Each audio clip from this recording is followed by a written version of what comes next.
Hey guys, this is Ponce, and I'm here to talk to you guys about the easiest step you can take in order to win and gain MMR and ELO and whatever you want to call it.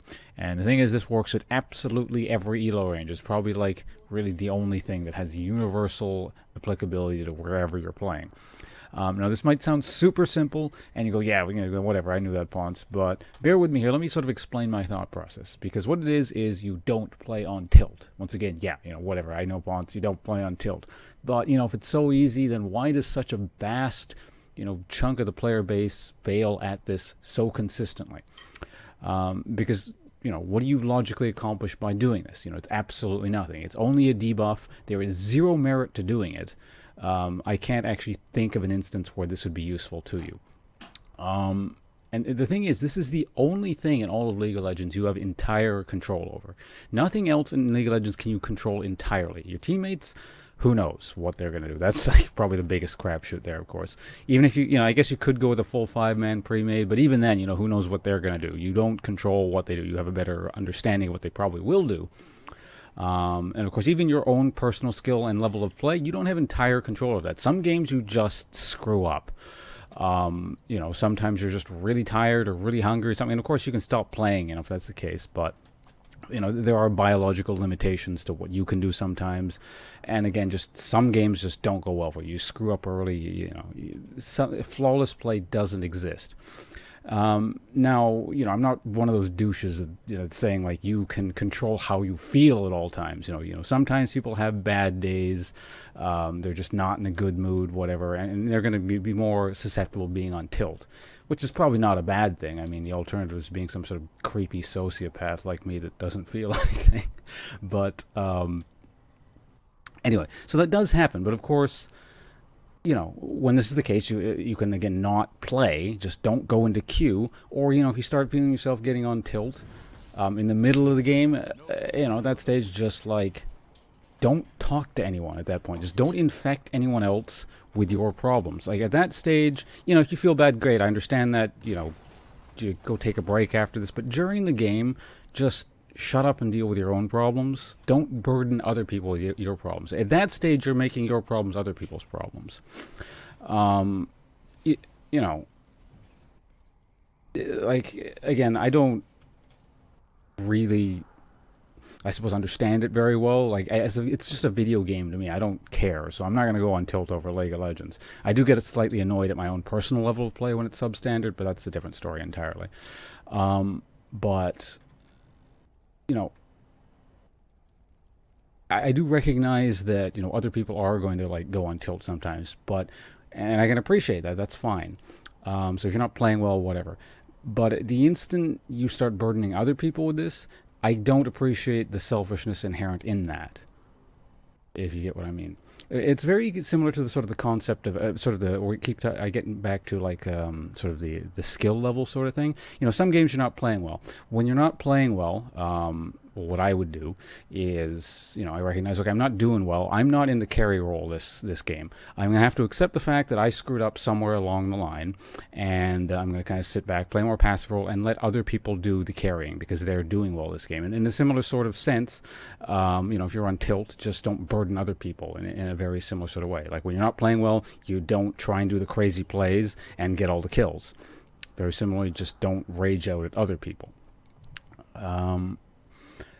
Now, let me give you an example of this. It's sort of an interesting one. I don't play very much ranked, as I mentioned in the past. I think the last ranked game I played was a long time ago. Well, not a long time ago, but it was back in Season 5 still, before they went into the preseason, so everything was like frozen. I haven't played since then because I don't lose ELO and all that stuff. And oddly enough, my last game was a pretty good example of this. I was on my team with a Lee Sin, and even from character select, it was kind of weird. So I knew there was something kind of wrong with him from the beginning. I don't remember what he said, but he just sort of like, I was sitting there going, this might not be so good. He's kind of, it seems like he's a little bit on tilt. And I think he may have some sort of case of Olaf phobia or something, because there was an Olaf on the enemy team. And you know, I'm against Olaf as Jarvan, which is not the greatest matchup in the world. It's fine, but you have to play it a very, very certain way. I'm going to stand on this side because I was, if I recall correctly, I was on red side. And the way you beat Olaf as Jarvan is you have to kind of very slowly poke him out with a lot of Qs. You got to be very accurate with it, otherwise he'll out-sustain you. So you just kind of keep poking him down, while basically never missing a Q. And I was doing that relatively effectively, to the point where I would keep poking him down, and Olaf's, I guess, used to going in, and he would try and like attack me when he was at half-life, and I just kind of burst him down because he didn't expect the Jarvan, burst.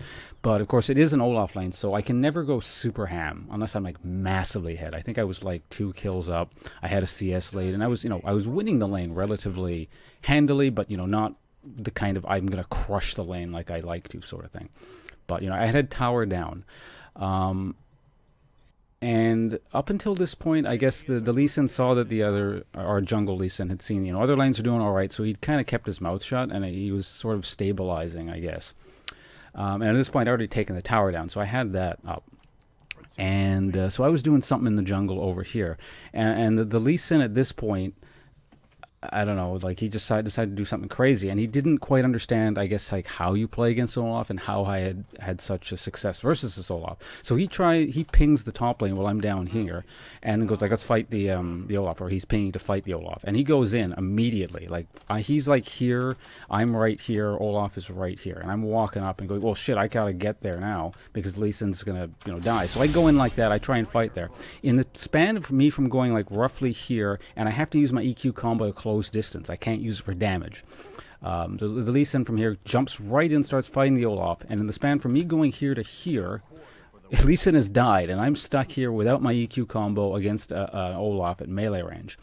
And at that point, I can't fight this, and I hit him a few times, and at this point I have to sort of, despite a lead, I can't brawl on Olaf. That's stupid. So I have to like just start running IQ combo. I think I might have blown a flash, and I make it a tower safety, so I don't die. But this is when the Lee Sin starts going out of control, and the Olaf phobia kicks in, and whatever, all the problems sort of this guy was having. And he starts going, oh, I knew it. We can't beat an Olaf. This is impossible. This game's done.